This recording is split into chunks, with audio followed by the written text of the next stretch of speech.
Bonjour à tous, bonjour à toutes. On est très fiers, très heureux de vous accueillir ici pour vous présenter Sachi et Sachi. Alors, on va essayer de faire défiler la présentation. Qui ne défile pas? Est-ce normal? C'est normal. Tu vois, ça défile. Normal. Alors, je ne suis pas Cécile, qui malheureusement ne peut pas être parmi nous, qui est notre directrice générale. Je suis Florence Bridier, je suis ravie de vous accueillir ici. Je suis entourée de Pierre Vialanex, directeur de création de l'agence, et d'Olivier Bayou, directeur du planning stratégique.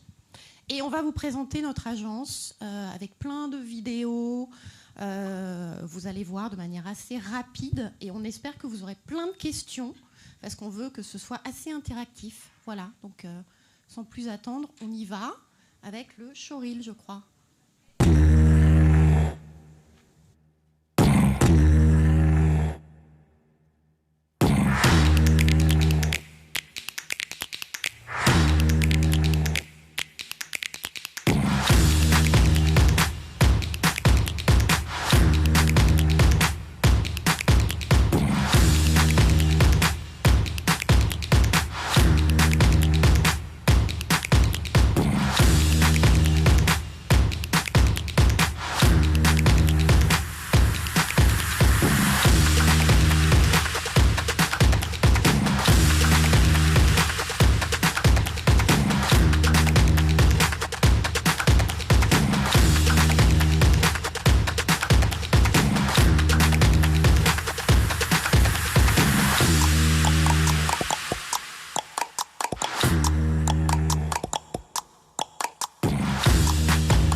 Donc voilà, donc on vous a montré très rapidement quelques images que vous avez sans doute déjà vues par ailleurs, puisqu'elles passent sur toutes les bonnes télés. Et en fait, vous avez vu qu'on est l'agence du Nothing is Impossible. Alors, Nothing is Impossible, c'est le motto du réseau Sachi et Sachi dans le monde. Et ça dit une chose assez simple, c'est que nous, on aime bien les sujets compliqués, on aime bien les vrais défis créatifs à relever. Et pour nous, finalement, quand il y a des bonnes idées, de la créativité, de l'énergie, de l'envie, eh bien, rien n'est impossible. Voilà. Donc, c'est ce qu'on voulait vous raconter très rapidement. Après, si on vous présente l'agence, et là encore, on va essayer de le faire très vite avant de vous présenter à nouveau plutôt des réalisations de l'agence.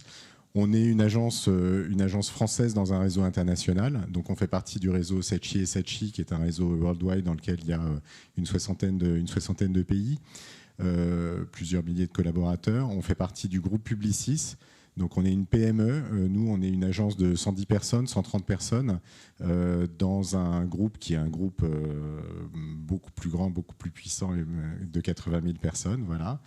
Donc, on est une PME dans un grand groupe et on est une agence française dans un réseau international.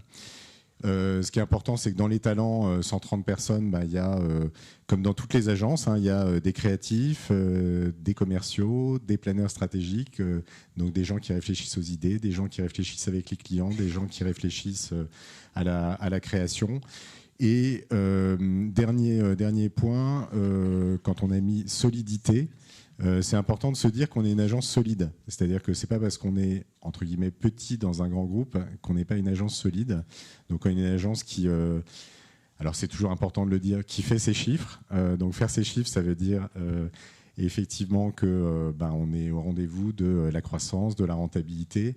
Et c'est ce qui permet pour une agence d'avoir l'énergie d'aller chercher des nouveaux clients, l'énergie de recruter des nouveaux talents.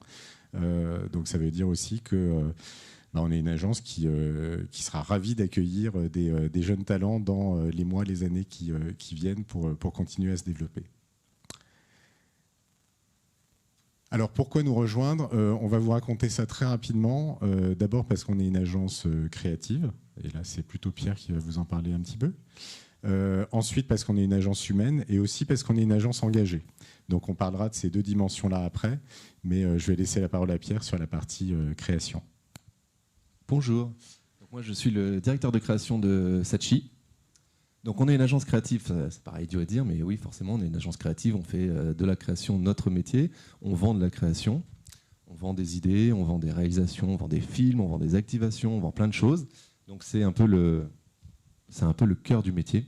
Donc je vais vous montrer des choses qu'on a fait ici, parce que c'est plutôt intéressant de voir du concret, parce que sinon c'est un peu du vent. Est-ce que tu peux me passer Après 2 années assez imprévisibles, pas facile de savoir ce que le futur nous réserve. On pensait avoir tout essayé. Parlé avec des cailloux pendant des heures, appris les techniques de sa fille de 6 ans, été voir des gens bizarres qui agitent leurs mains sur des boules à neige, et même cru à des annonces un peu trop belles pour être vraies. Si. Alors Comment savoir à quelle sauce on va être mangé en 2022? Pour être sûr d'y voir clair, Burger King a créé le Fortune Ketchup, le seul sachet de ketchup contenant une prédiction 100% fiable sur ce qui nous attend cette année. Ça se présente assez bien, tu vas baigner dans le bonheur. Il n'y a pas de raison de se crisper. Et de nombreuses autres prédictions offertes à nos clients pour une année 2022 vraiment saussante. Pour éclabousser toute la France de bonnes vibes, plus de 400 000 Fortune Ketchup ont été envoyés en janvier 2022 dans 430 restaurants à travers tout le pays. Ouais, ça en fait du ketchup. Une initiative reprise à toutes les sauces sur les réseaux sociaux par les clients de la marque et partagée massivement par les médias spécialisés. Et parce que chez Burger King, on n'oublie pas de faire croquer les copains, on a aussi créé des éditions spéciales rien que pour eux. Tout va super bien se passer. Les rois de la vanne chez Burger King. Oui Cyril, un peu. Prêt à vous serrer les mains pour connaître votre avenir?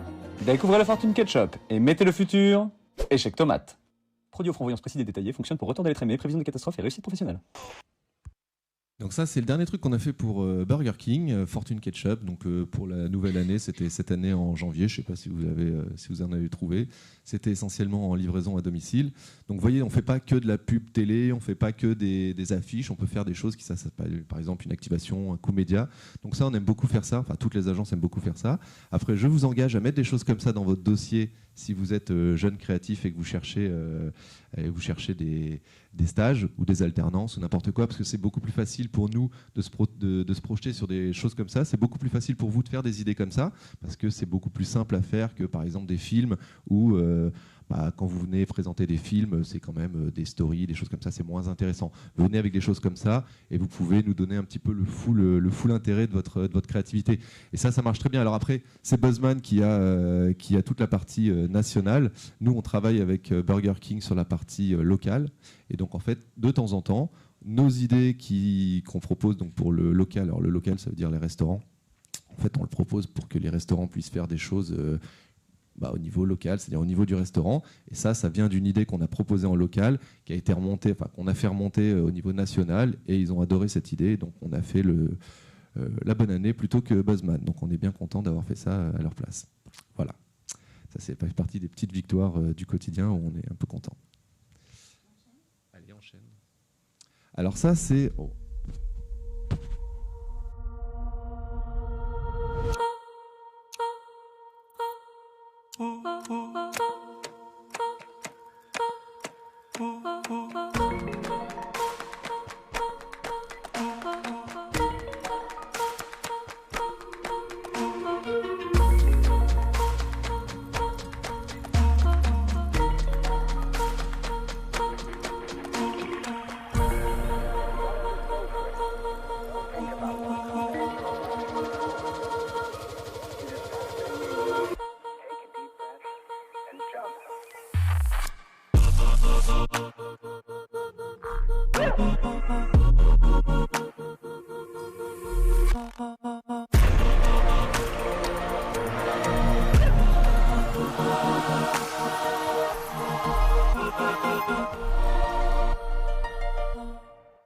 Alors ça, c'est un film qu'on a fait pour Samsung l'année dernière. Pareil, alors là, ce qui est intéressant de noter là-dedans, c'est que tout le monde peut participer. En fait, chez Saatchi, on a des briefs ouverts qu'on appelle des golden briefs. C'est-à-dire que quand on a des OP comme ça, Samsung n'est pas un de nos clients. Hein, c'est un appel d'offres, un pitch. Donc ils viennent en nous disant voilà, j'ai mon Samsung Galaxy S machin qui se plie, c'est vachement sympa, ça se met dans la poche, bref. Qu'est-ce que je peux faire avec ça? Je veux qu'on parle du fait qu'il se plie. Je veux pas qu'on dise que c'est un nouveau monde, je veux pas qu'on dise que l'écran il est chouette ou n'importe quoi, je veux juste qu'on dise le truc il se plie. Et donc là, dans ces cas-là, nous, ce qu'on peut faire, puisque c'est juste une OP, donc on aurait pu faire une activation, on aurait pu faire un film, on aurait pu faire n'importe quoi. Et là, dans ces cas-là, on fait un brief, on briefe toute la créa. Et là, pour le coup, on a même briefé toute l'agence. Et quand je dis toute l'agence, c'est la créa, les commerçants, la strat, tout le monde a pu participer. Donc j'ai fait 60 réunions avec des idées de tout le monde. Vraiment, tout le monde est venu avec des idées. Et à la fin, c'est une équipe. Et donc ça aurait pu être n'importe qui. Donc si vous venez chez nous, c'est ouvert aussi. C'est-à-dire que oui, bien sûr, il y aura forcément, il y a des seniors, il y a des middle, il y a tout ce que vous voulez, mais vous pouvez aussi accéder à des briefs comme ça. Et finalement, une idée, ça peut arriver de n'importe où, de n'importe qui. Donc voilà, c'est vraiment le principe de ça. Et on l'a fait après en, je ne sais pas ça ou pas vous parler, mais entre contacter le danseur, la Sadek Beraba, organiser tout ça, faire la chorégraphie, organiser toute la prod, parce que derrière, il y a une prod de ouf. On est dans un studio, ça fait 50 mètres de haut. Enfin, c'est vraiment, il y a une prod de dingue. Et on a fait tout ça en 2 mois et demi. Et ça s'est super bien passé. Il n'y a eu aucun accro. Enfin, c'était vraiment ultra cool, quoi. Et on est super content du résultat. Voilà. SFR présente le mariage idéal de Cléa. Oh, mariage de princesse direct. La 5G pour que tout le monde partage mon bonheur. Et dire oui à l'homme que j'aime. Oui, on s'est rencontrés il y a une semaine. Mais j'ai pas dit que c'était toi. Ah. Tu parles français? Non? C'est pas grave. Partagez votre bonheur tous en même temps avec la 5G de SFR. SFR, enjoy. Donc ça, vous connaissez, c'est SFR. Pourquoi je tiens mon micro ? Ça, c'est SFR, vous le voyez à la télé. Donc, on fait aussi de la pub, on va dire, plus classique, avec des campagnes télé classiques. Ça, c'est la 2e année qu'on fait ça. Donc, les spots sont encore meilleurs que la première année, avec un Cristiano Ronaldo qui joue mal, mais ça va. Enfin, là, pour le coup, ça va. Mais bon, vous voyez, entre la première année où on le mettait encore dans... c'est même pas la 2e année, c'est la 3e ou 4e année qu'on fait des spots avec lui. Quand je dis « on », il fait des spots tout seul, c'est-à-dire qu'en fait il est là 20 minutes, c'est à 20 minutes de l'aéroport et on n'a pas le droit de le croiser, il fait son truc, il fait 2 prises et il se casse, c'est vraiment donc là il n'est pas du tout dans un terrain dans un endroit où il y a du mariage, il est vraiment pas du tout là. Bref, donc on s'en sort de mieux en mieux, c'est très très cool. Donc voilà, chez Saatchi on fait aussi de la publicité, on va dire plus classique, avec bien sûr derrière, ce qui est sympa à faire, c'est que derrière vous avez une super grosse prod, enfin c'est chouette, donc venez, vous allez voir, vous pouvez faire des choses aussi comme ça, quoi. Qu'est-ce qu'on a après ? La demoiselle est priée de couper son téléphone pour que nous puissions décoller. T'inquiète, de toute façon, on décolle pas, je sais pas ce qui se passe, donc... Et viens Thomas. Avec 80 gigas dans son forfait RAID, facile d'en profiter à fond. Moi juste un petit café, merci. Le plus dur, c'est de choisir son moment. Ah, grosse ambiance ici, Forfait mobile 80 gigas, 10 € par mois au lieu de 17 €, sans engagement. RAID by SFR, c'est vert, c'est clair. Alors on a aussi RAID depuis des années, qui est la petite sœur de SFR. Donc on fait, comme on ne s'adresse pas au même public, vous voyez, il y a un ton qui est complètement différent. C'est vraiment, on ne parle pas du tout de la même chose. Donc voilà, on a aussi RAID. Donc venez, vous allez voir, vous pourrez faire du RAID. Et donc RAID, ce qui est intéressant, mais c'est comme SFR, c'est-à-dire que là, on vous montre juste la partie émergée de l'iceberg, c'est-à-dire les pubs télé. Mais derrière, il y a énormément de taf, il y a du social media, il y a des activations. Enfin, on fait des tas de trucs toute l'année pour eux. C'est des gros clients pour nous, ça.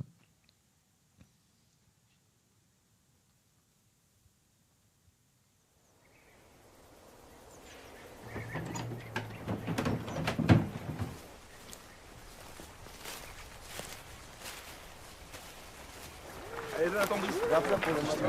Mais c'est trop là, on voit.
fait ça pour SFR et plus exactement pour RMC Sport. Donc là, encore une fois, qu'est-ce que ça peut montrer ?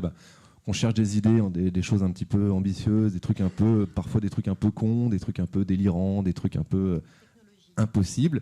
Et là, pour le coup, il s'avère que c'était un peu trop impossible. Donc on l'a fait. On n'a pas l'impression, mais c'est complètement fake le truc. C'est-à-dire que ça part d'une idée complètement réaliste qu'on voulait faire vraiment en vrai, avec des vrais drones, des vrais hologrammes. Et on a été rattrapé par la police des thunes. Voilà, on n'a pas eu le financement assez... on va dire que SFR n'a pas eu la générosité ou les poches assez pleines pour faire ça comme il le fallait. Donc on l'a fait en fake. Mais bon, ça se voit pas. Et bref, à la fin, ça reste une bonne idée. Encore une fois, voilà, la créa, c'est la créa, parce que je parle de créa après. Au global, le métier d'agence, il faut rebondir, il faut trouver des idées. Du jour au lendemain, ça peut s'arrêter pour 1000 raisons. Et puis, il faut trouver une autre idée. Voilà, c'est toujours un peu comme ça. Mais c'est ça qui fait que c'est quand même ultra passionnant et vraiment sympa. Et quand on travaille avec des gens vraiment cool comme chez Saatchi, on peut toujours trouver des trucs. On retombe toujours sur nos pieds, quoi.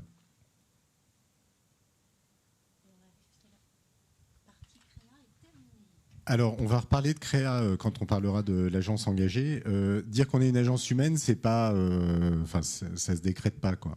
Ce qu'on veut simplement vous dire, c'est qu'on est une agence de taille humaine. Voilà, 110 personnes, c'est 110, 120 personnes, 120, 130, c'est pas très clair. Voilà, en fait, ça dépend si on intègre les stagiaires, les alternants.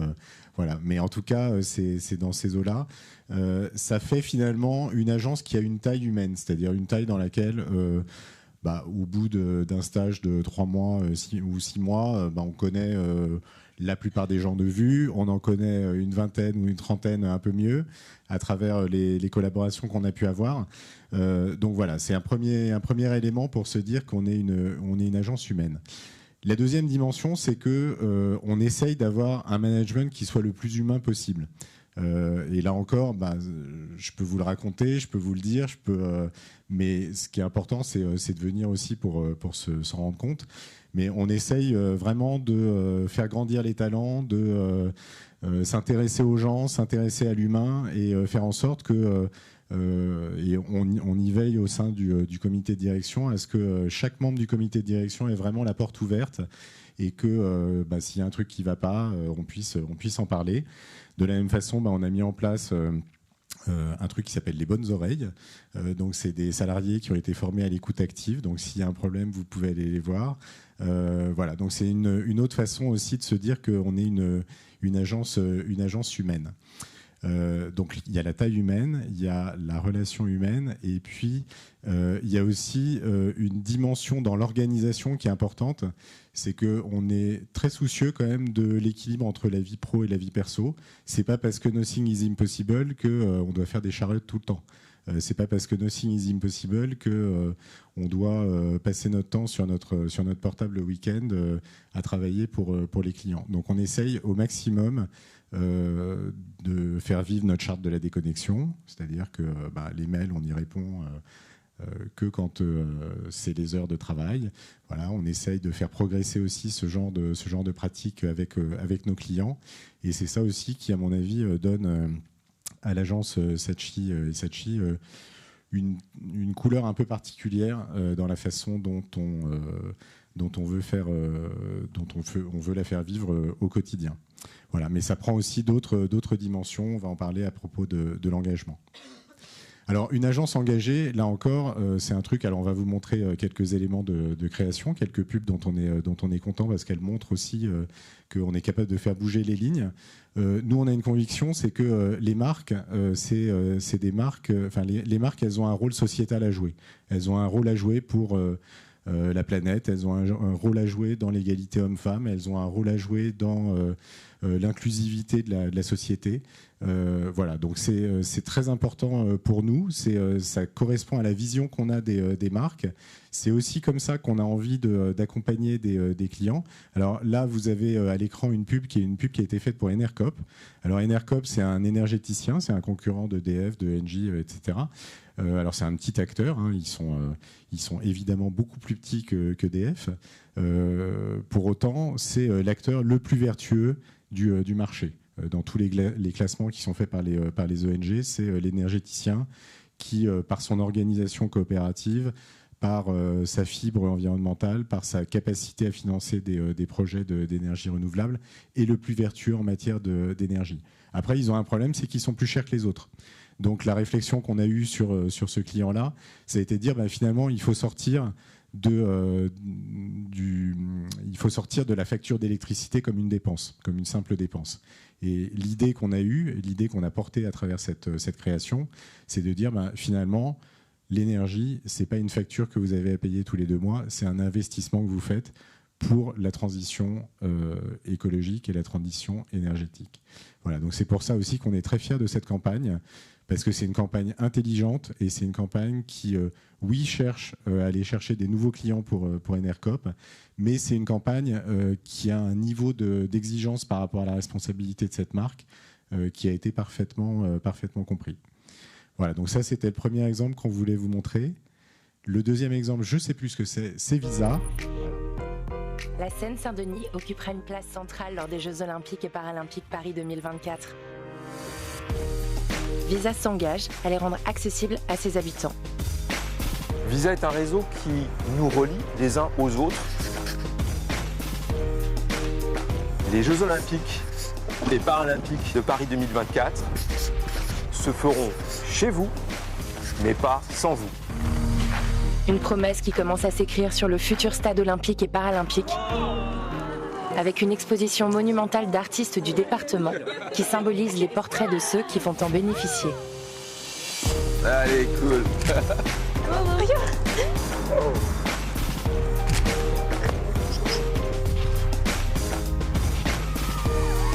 Pas sans vous. C'est d'abord 150 habitants du 93 et membres de l'association Sport dans la ville qui viennent de vivre une après-midi unique dans le plus grand centre d'entraînement français. Au programme, la pratique de sport et handisport en compagnie d'athlètes de haut niveau.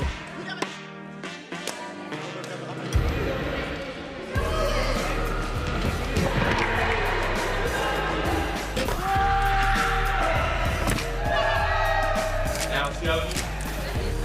Franchement, bravo. Merci. C'est trop cool. Et ce n'est que le début. Les Jeux Olympiques et Paralympiques Paris 2024. Visa s'engage à les rendre accessibles aux habitants de Seine-Saint-Denis.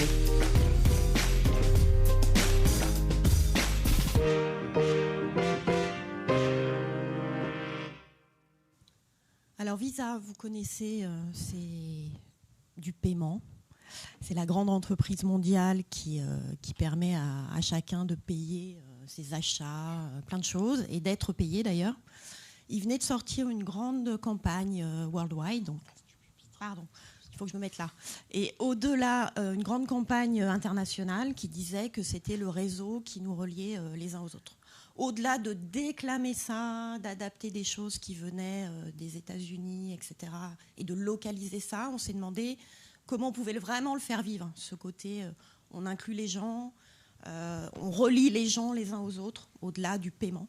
Et il se trouve que Visa a une team d'athlètes, et il se trouve qu'à Paris, il va y avoir Paris 2024. Et tout ça mélangé, on s'est dit qu'il y avait un vrai projet sur plusieurs années à leur proposer, pour effectivement inclure et faire participer aux Jeux Olympiques des gens du 93 qui sont localisés là où tout va se passer, mais qui en fait potentiellement peut-être n'y participeront pas pour plein de raisons. Donc voilà, donc ça devient ces engagements Visa, c'était le début.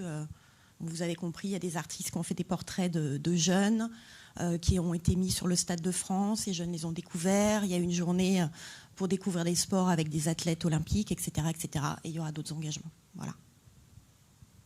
Et puis au global, c'est vrai que c'est bien de ne pas vendre que des cartes à puce et des forfaits. C'est bien quand les clients ont un peu des envies de faire autre chose. Donc nous, on les pousse à faire des choses comme ça. Et puis après, on les accompagne. Mais bon, après, c'est voilà, c'est intéressant de faire des choses un peu différentes.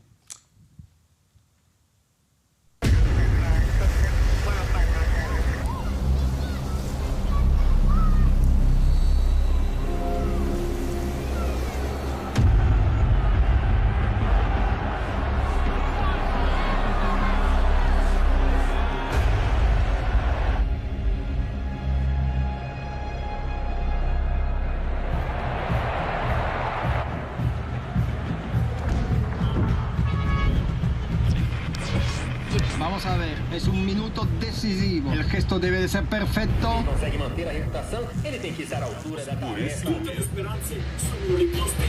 he's used to this sort of pressure, and this is pressure. Esperanças estão com ele agora.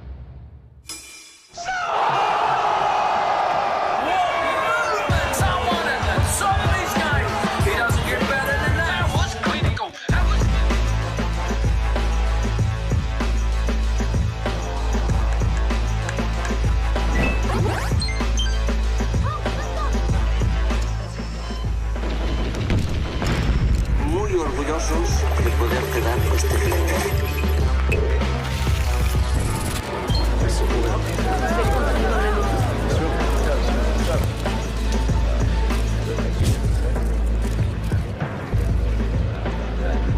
Dans un monde idéal, les chirurgiens qui opèrent en zone de conflit seraient aussi célèbres que nous, les footballeurs. Chaque jour, ils sauvent des vies en risquant la leur. Alors, supportons-les.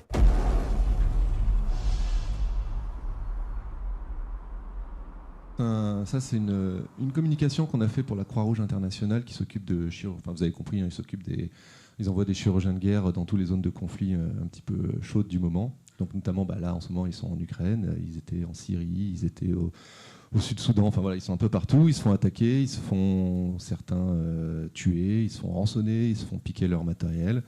Donc, voilà. Et ce qui est intéressant là-dessus, c'est que personne n'a pris de l'argent. Tout a été fait gratuitement. Alors, quand je dis gratuitement, pro bono, bien évidemment, la Croix-Rouge a débloqué des fonds pour pouvoir tourner le film, parce qu'il y a des choses qu'on peut pas ne rien faire.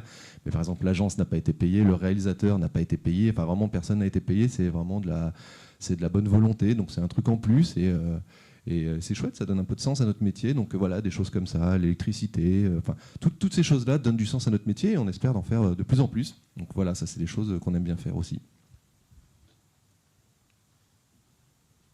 Et voilà, on a présenté l'agence, une agence créative, une agence engagée, une agence humaine. Je ne sais pas quelle réaction vous avez. Est-ce que vous avez des questions sur Saatchi, sur le métier, la publicité en général? Je ne sais pas. Ne soyez pas timide. Bonjour, c'était pour savoir, vous avez fait quelles études et ça a été quoi votre parcours pour arriver à faire ce que vous faites là maintenant? Alors, on n'a pas dû faire tous les mêmes études. Donc moi je suis commerciale, je suis en direction commerciale à l'agence. Alors j'ai commencé par un BTS, qui n'était pas du tout un BTS de com d'ailleurs. Et ensuite j'ai rattrapé une école de commerce en admission parallèle à l'époque, donc c'était il y a quelques années. Donc ensuite j'ai fait l'ESC Clermont et j'ai terminé en master au CELSA. Voilà. Mais basiquement, en fait, commerciaux et créatifs, il y a vraiment ces deux mondes différents. C'est-à-dire que tu vois, par exemple, les créatifs, moi je ne sais même pas si mes équipes ont toutes le bac. Je ne sais pas ce qu'ils ont comme diplôme, j'en ai aucune idée. Je ne sais pas ce qu'ils ont fait comme études. Ce qui compte, c'est le dos. Voilà, c'est vraiment c'est un truc important, c'est le dos, quoi. Après, vous pouvez avoir fait n'importe quoi. Il n'y a pas vraiment de super école de création, enfin de plus en plus, mais c'est pas parce que vous venez d'une école ou une autre. En fait, l'intérêt des écoles, c'est qu'ils vous mettent en relation avec les agences. Vous pouvez avoir des stages. Enfin, c'est plus simple pour accéder à ça. C'est de plus en plus faux puisque les agences ouvrent leurs portes de plus en plus. Donc, on essaye d'être de plus en plus ouvert. Mais c'est vrai que les agences, en tout cas les écoles pour ça aide à ça. Mais il n'y a pas vraiment d'études. Moi, j'ai fait du droit, par exemple. Tu vois, donc, ça se voit pas. Est-ce que ça répond à votre question? Oui. Oui. Bonjour, je m'appelle Célia et j'ai une question. Je voudrais savoir comment est-ce que vous vous engagez auprès des jeunes. Donc, je pense que vous recherchez des stagiaires et des alternants. Je pense que la plupart des gens qui sont là, c'est aussi pour ça. Qu'est-ce que vous diriez à un jeune qui veut s'intégrer dans votre agence qui a taille humaine? Mais voilà, quand on est jeune et qu'on débute, voilà, quels sont vos engagements en fait? Nos engagements pour intégrer la personne en stage, en alternance, voilà. Quels sont nos engagements ? On est, quand on parle de porte ouverte, quand Olivier parlait de porte ouverte tout à l'heure, c'est vraiment ça. Bon, d'abord, on travaille dans un open space. C'est pas qu'aujourd'hui, en fait. C'est pas qu'aujourd'hui, journée porte ouverte. Donc après, il faudrait que vous veniez dans l'agence parce que vous n'êtes pas obligé de nous croire sur parole, mais c'est un vrai état d'esprit. C'est-à-dire, on intègre les gens, ils sont accueillis. Ils ont un maître ou une maîtresse de stage. Ils participent à la vie de l'agence, et s'il y a de la curiosité et de la motivation et de l'envie de l'autre côté, c'est un métier où en fait les idées peuvent venir de partout, les bonnes idées peuvent venir de partout, et c'est pas parce que c'est un stagiaire, une stagiaire, un alternant, une alternante, c'est un cerveau, une curiosité, et voilà, donc c'est quelqu'un qu'on va intégrer comme ça. Qui sera intégré dans des projets, qui aura des tâches à faire. Donc voilà, donc c'est pas des stages, c'est pas des stages qu'on prend à la légère, quoi. Voilà. Quand on prend quelqu'un, normalement on n'en prend pas non plus des tonnes, parce que justement ça demande du temps pour former les gens. C'est l'engagement qu'on prend, c'est de former les gens qui viennent dans l'agence, et de leur donner ce temps-là aussi de formation, parce que c'est important pour les personnes, hein. Elles mettent ça sur leur CV, elles ont besoin d'apprendre un métier. Donc voilà, donc c'est ça l'engagement qu'on prend, c'est de donner du temps et de la place pour intégrer les gens. Voilà. Merci.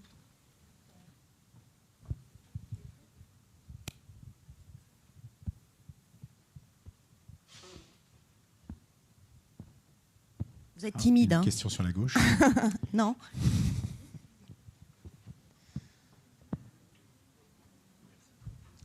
Bonjour. Bon, vous comprenez bien que je ne vais pas poser une question de jeune, mais plutôt d'ancien. Vous avez quelques années d'expérience chez Saatchi. Comment vous avez vu les jeunes évoluer ? Est-ce que vous avez vu leurs exigences changer ? Et est-ce que ce sont des exigences ou ce sont des craintes qui ont changé pour vous ? On a surtout une pandémie mondiale qu'on a tous vécue de manière quand même assez fracassante. Le métier se transforme beaucoup aussi, donc tout ça mélangé, il y a une demande, je pense, de sens face à ce métier, hein, qui pouvait être vécu comme superficiel, comme qui est un métier de conseil, qui est un métier d'idée, qui n'est pas du tout un métier, moi je trouve, superficiel, mais bon, comme c'est mon métier, forcément je vais le défendre. Et les attentes qui évoluent. Oui, et c'est bien normal, il y a la volonté de bien équilibrer la vie personnelle et la vie professionnelle. Il y a la volonté de participer aussi, plus. Il y a la demande croissante d'équilibrer télétravail, travail à distance et travail à l'agence. D'ailleurs, on n'en a pas parlé quand on parlait d'agence humaine, mais le parti pris de Saatchi là-dessus, c'est soit on est tous là, soit on est tous en télétravail. Parce qu'on a quand même un métier où on a aussi besoin d'être connecté à un moment ou à un autre.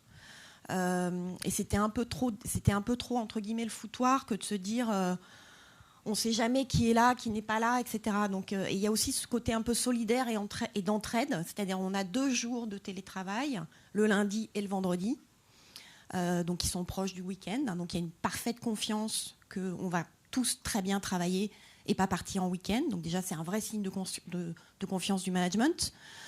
Très bien reçu d'ailleurs par tout le monde et particulièrement par les jeunes, parce qu'il y a aussi évidemment une notion de liberté. Et on n'est pas là le lundi ni le vendredi, on n'est tous pas là, on est tous à distance. Et on est tous là le mardi, mercredi, jeudi pour pouvoir être ensemble et quand même travailler ces valeurs d'entraide et de collectif dont on a besoin. Voilà. Qu'est-ce que je peux vous dire d'autre sur les attentes Moi, j'ai l'impression qu'il y a plus d'exigences qu'il y a quelques années de la part des jeunes qu'on reçoit. Ils attendent vraiment de nous qu'on leur consacre du temps, qu'on leur donne des responsabilités, qu'on soit capable de les faire grandir pendant leur période de stage, qu'on leur donne des feedbacks aussi. Voilà, donc moi, ce que je perçois, c'est que ils sont plus exigeants et que cette exigence nous a fait grandir aussi dans notre façon à nous de les recevoir, de les accompagner et d'être plus présents à leur côté pendant leur période de stage. Et après, il y a parfois aussi la demande de changer de métier, parce qu'on parle Là, on vient de parler de création, on vient de parler un peu de conseils, de planning strat, et voilà. Mais c'est quand même une agence, c'est plein de métiers, c'est une chaîne de valeur de métiers. Et chez Saatchi, on a déjà vu des gens qui changeaient complètement de métier, donc des jeunes qui passaient du commercial, donc chef de pub, chef de projet, à créatif, par exemple. C'est arrivé. Parce qu'il y a des rounds d'évaluation tous les ans, il y a des feedbacks qui sont faits, il y a des échanges.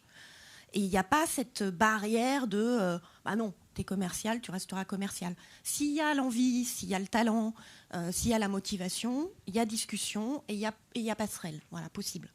Et ces demandes-là aussi sont de plus en plus courantes et c'est normal qu'on puisse y répondre. Alors évidemment, après, il y a des notions de talent, il y a des notions de... Voilà, mais ça aussi, c'est possible. C'est une agence qui permet ça, qui permet ces passerelles. Voilà. Je ne sais pas si ça répond à votre question.